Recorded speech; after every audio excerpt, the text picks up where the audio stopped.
If you want to become an editor or understand the film that you watch regularly, layer by layer, then this book. It would be in the blink of an eye. Walter Murch is one of the most respected film editors of all time. In the blink of an eye. And his book, In the Blink of an Eye, Is in the blink of an eye. I know you are intelligent enough to listen to this audiobook to enrich your intelligence much more. The big selling point of any nonlinear system, however, is precisely its nonlinearity. Get instantly where you want to go. All you have to do is tell the machine and it will give it to you instantly, like the perfect assistant. Yes, true enough. But that's actually something of a drawback because the machine gives me only what I ask for, and I don't always want to go where I say I want to go. Wanting something just gives me the starting point. I expect the material itself to tell me what to do next. Now, technically, nothing prevents you from using the Avid as a linear machine. You can organize the material in large blocks and scroll at high speed through them just like on a chem. But it's so easy to use random access that, by default, it rules your decisions. How do you control your impulse to be immediately satisfied? I want what I want, so the machine, like the genie in the lamp, gives it to me. But something has been lost. Oscar Wilde's ironic observation applies here. When God wants to punish somebody, he gives them what they want. I should add that there's a subtle but profound difference in how film and digital move at high speed. On linear film machines, like the chem, you achieve 10 times normal speed by reducing the amount of time that any one frame is seen by 90%. So a frame is on for 12/40 of a second, not 1/24 of a second. It's very fast, but it's still there. You can still catch a little something from every single frame. But by the nature of their design, digital systems can't do that. They achieve 10 times normal speed at the cost of suppressing 90% of the information. So if you ask a digital machine to go 10 times faster than normal, it will do so by showing you only one frame out of every 10. It's like skipping a rock across the surface of a lake. You are not seeing 90% of the film, whereas when you watch sprocketed film at high speed on a KM or Steenbeck, you see everything. I'm always amazed at how perceptive the human eye is, even at those high speeds, at detecting tiny inflections of looks and expression and action. Maybe this is the reason that I have resisted using Avids as linear systems. Technically, I think this is a profound problem, something built into the nature of video monitoring. It takes an exact and unchangeable amount of time to scan a frame in video, and things can't go any faster than they do. Whereas on the chem, it's easy to increase the scan rate by simply speeding up the rotation of the prism in the lens. The real issue with speed, though, is not just how fast you can go, but where are you going so fast? It doesn't help to arrive quickly if you wind up in the wrong place. And if arriving at your destination also produces a more complete knowledge of the material, the linear systems do have a serious advantage to offer. Ultimately, however, technology is hardly ever the final determining factor in questions of speed versus creativity. Here we are in the domain of the human spirit. What do you want to say and how do you want to say it? 180 years ago, Balzac wrote 80 classic novels in 20 years using just a quill pen. Who among our word processing writers today can even approach such a record? In the 1930s, Jean Renoir made a commercially successful feature film on Purge Bebe in 3 weeks, from concept to finished product. And early in his career, Kurosawa, directing and editing himself, would have the first cut of his films done 2 days after shooting. Instead of speed, digital systems would be more honest to advertise increased options. They will allow the work to remain flexible longer, which is to say that the moment of decisive commitment can be delayed. This can have creative advantages, but it also can get you into trouble. In the 1930s, you had to plan out your shots very carefully when the Technicolor 3-strip camera weighed half a ton. With lightweight cameras, fast film, and D8 or portable disc recorders, you can change your mind up to the last instant. Does it all happen faster? Not necessarily. A level of complexity is frequently added, which eats up the time gained. Is it better? That is arguable. The high watermark of the American film industry is still recognized by many as 1939. Using the right technology in the right way for your particular project centers on finding the correct balance of pre-planning versus spontaneity, supporting structure versus seductive surface. The human body is made up of flesh and bone and needs the right proportion of both to function the way it should. Fewer assistants. This may be achieved someday when 35mm film is no longer used for photography and exhibition. But at present, movies that are edited digitally have in practice required more assistance because there have to be people to handle the conforming of 35mm work print as well as helping with the telescene, logging, and database work required by the hybrid process of working in a 35mm digital world. This kind of crew tends to stratify along film video lines and produce a subtle alienation, which is not ultimately good for the film, the people involved, or even the industry as a whole. Arguably, the greatest period of creativity in European painting occurred at a time when painters required assistance to prepare their pigments and canvases. All of the great painters of the Renaissance started out as assistants to established artists. There were no schools as such, and moved up the ladder, starting to help with the actual painting at a certain stage, until they were ready to work on their own, with their own assistants. Not only did this provide real on-site training, free from the fog of theory that can settle over academic situations, but I'm sure that the presence of other people during the act of creation kept painting grounded in a way that it is obviously not today, when it's done almost exclusively in isolation. I can't count the number of times that feedback from my assistants has kept me honest about what worked or didn't work. They are my first audience. And many times they have provided the film with ideas beyond what I could have thought up myself. The ultimate aim of computerized editing, however, is one man, one machine. An editor, working as a painter, works alone in a room with all the material at his fingertips and no need for anyone around to help. If this level of isolation is ever achieved technically, it will be interesting to see the films that result and to discover whether the collaboration that is the essence of filmmaking is not in some way compromised by this technical advance. Reduced bookkeeping. This is an area where computers shine. Electronic systems unquestionably gain a significant advantage by eliminating the filing of film trims, something that on an average feature would become the full-time occupation of at least one assistant. For most lower-budget films willing to take the risks involved with entirely eliminating work print confirmation, there is a real savings to be made. On the other hand, for higher-budget films that are obliged to screen different versions in 35mm, the need to conform the film and keep it up to date with the current version in the computer will involve all of the traditional mechanical bookkeeping and filing of trims and lifts, in addition to database management for the computer. Another related advantage of digital systems is the ability of their databases to effortlessly archive different versions of the film for future reference. This, however, can be a slightly more dubious asset because it has the potential to open up a sorcerer's apprentice proliferation of information that may ultimately overwhelm the very goals it is trying to achieve. Editing is, or should be, progressive. You are moving forward all the time. Even if you return to a previous structure, it will not be, or should not be, exactly as it was, but reflect in subtle ways what has happened to the film as a whole since the scene was first put together.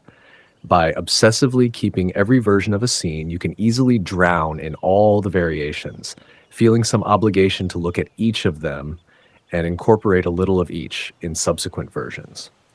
The result is that you may lose time and artistic focus in unproductive discussion, and the resulting work may have a stitched together Frankenstein's monster feel to it rather than being organically whole and alive. The key here is moderation. Restrict yourself to archiving significantly different versions of your film every 2 or 3 weeks. Note that this archiving is different from the routine backing up of your work, which is an invisible background process that should be done on a daily basis in case of computer failure. No rewinding. With random access systems, no time is lost going back to the head of a sequence once you have arrived at the end. This is another advantage that has a shadow side since, as we discussed earlier, digital systems subtract information at higher than normal speeds. Particularly when playing in reverse, digital systems do this subtracting in a random pattern that doesn't accurately reflect the rhythm of the editing. On an Avid, the only accurate way to look at your film is at normal speed, forward. Since this is how the film is going to be seen by an audience, why would it need to be seen any other way? For the same reason that painters will frequently look at their work in a mirror upside down, by inverting the image, it is momentarily freed of content and can be looked at as pure structure. Driven by similar impulses, Catalonian architect Antonio Gaudí would build the models for his structures upside down, hanging them by wires so that he could immediately see the effect of an imbalance. In the course of assembling a sequence on the KM, I would naturally and frequently fast rewind the 35mm film while it was still threaded through the prism. Something in the pure alternation of shapes and colors, seen out of the corner of my eye at high-speed reverse, told me something about the structure of the material that I couldn't have learned by looking at it straight on, at normal speed forward. But until I saw that true backwardness had disappeared from digital editing, I didn't really appreciate the unique virtues of reviewing while rewinding. You don't appreciate these kinds of things until they're gone. Easier access. On the face of it, this should be a good thing, and easier access participates in the general drift of technological innovation over the last 40 years. Consumers of electronic hardware can now purchase devices that were closely guarded professional secrets as little as 10 years ago. This has been particularly true in sound. The average car stereo system of the 1990s produced better sound than the most advanced recording studio of the 1950s. Computer customers today can buy relatively inexpensive editorial systems for their digital home videos that professionals would have envied 10 years ago. The hard truth, though, is that easier access does not automatically make for better results. The accompanying sense that anyone can do it can easily produce a broth spoiled by too many cooks. All of us today are able to walk into an art store and buy inexpensive pigments and supplies that the Renaissance painters would have paid fortunes for. And yet, do any of us paint on their level today? On a more political note, once a film's work print is digitized, only a few hours' work is needed to create an exact clone and establish another editing setup under the control of someone other than the director. In the days of mechanical editing, this would have been far too costly and time-consuming and public an option to even be contemplated. So-called digital ghost cuts are already being undertaken by some studios, and no one yet knows what the practical and creative long-term consequences will be. On the bright side of that same coin, after a film has been completed, the uncut digitized images and sounds might be made available to film schools. This would allow editing students to practice their craft with real-world material that was professionally directed, shot, and recorded. Students would be able to examine in detail the problems that the filmmakers overcame and perhaps find original solutions for themselves. They would then be able to compare their work to the professionally finished product. A more civilized working environment. Many years ago, I saw an advertisement for an interior decorating firm that showed a split-level Park Avenue apartment featuring a beautiful Steinway grand placed in the foreground. The text underneath asked us to think of the music that Beethoven could have written if he had lived here. The physicality of the moviola would have certainly repelled the designers of that ad, and they would have applauded the look of the computer editing suite in comparison. But is physicality really a bad thing? What kind of music would Beethoven have written in that apartment? And what would those interior decorators have thought of Rodin's sculpture studio? The most that can be said of the creative working environment is that it is probably a question of balance, like many things.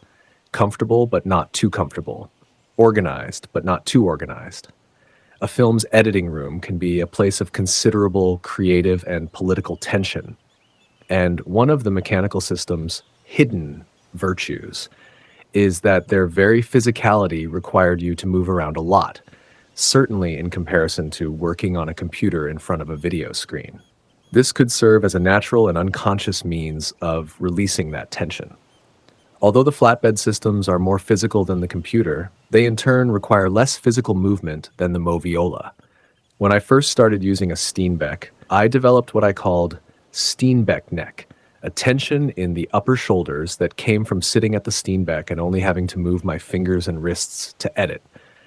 To combat this, I raised my chem and now my avid 15 inches higher than normal so that I work standing up as I had done with the Moviola. I can sit whenever I want. I have an architect's chair, but most of the time, and especially at the decisive moment of making a cut, I will always be on my feet. I want to be able to stand and react as quickly as possible, like a gunslinger, and having your whole body engaged in the process helps immeasurably. Digital editing faster? Faster? One of the most frequently asked questions about digital editing is, are movies getting faster? Do films have more quick cuts simply because it's digital and they can be cut faster? Well, that's true as far as it goes. It's easier to cut quickly on digital machines because you have random access and don't have to make all those physical splices and file away all those trims. But as a general trend over the last 50 years, the editing pace of films has been increasing. This is probably due to the influence of television commercials, which have accustomed us to a visual shorthand that was developed to pack more information into expensive time slots and to attract and hold the eye in an environment, the home, where there is much competition for that attention. Sunset Boulevard, 1950, for instance, has a rate of 85 cuts in the first 20 minutes, which is typical for its time and about half of today's average. The opening 20 minutes of The Sixth Sense, 1999, has exactly double that number of cuts, 170. And the final 20 minutes of Fight Club, 1999, has more than double again, 375. However, there are exceptions to this historical trend. The Third Man, made in 1949, has a beautifully effective, rapid style of 225 cuts in the first 20 minutes. That pace is right for Third Man, which is scripted and directed to accommodate and exploit such brio. Compare the words per minute rate of narration for Sunset with the rapid-fire narration for Third Man, just as certain pieces of music are written and orchestrated to be played quickly. There is no right or wrong speed, obviously. Problems arise when you have something that was written largo played prestissimo, or vice versa. What was implicit in the question about quick cutting was the feeling that maybe films were now too quickly cut, and that perhaps some blame could be laid at the door of digital editing. I have heard directors say that they were disappointed when they finally saw their digitally edited films projected on a big screen. They felt that the editing now seemed choppy, though it had seemed fine on the television monitor. These directors had to go back, undo everything, and start again. They felt betrayed and blamed it somehow on digital. The editor has some immediate control over two perceptual issues in the editing room: the amount of detail that is visible in the image and the size of the image itself. Both of these can affect the rhythm of the film. Detail is an issue particularly relevant to digital editing because the film has to be digitally compressed to get it to fit economically on the hard drive of the computer, and this can significantly reduce the amount of visual information in any frame. As a result, there may be so little detail that the eye can absorb all of it very quickly, leading the careless editor to cut sooner than if he had been looking at the fully detailed film image.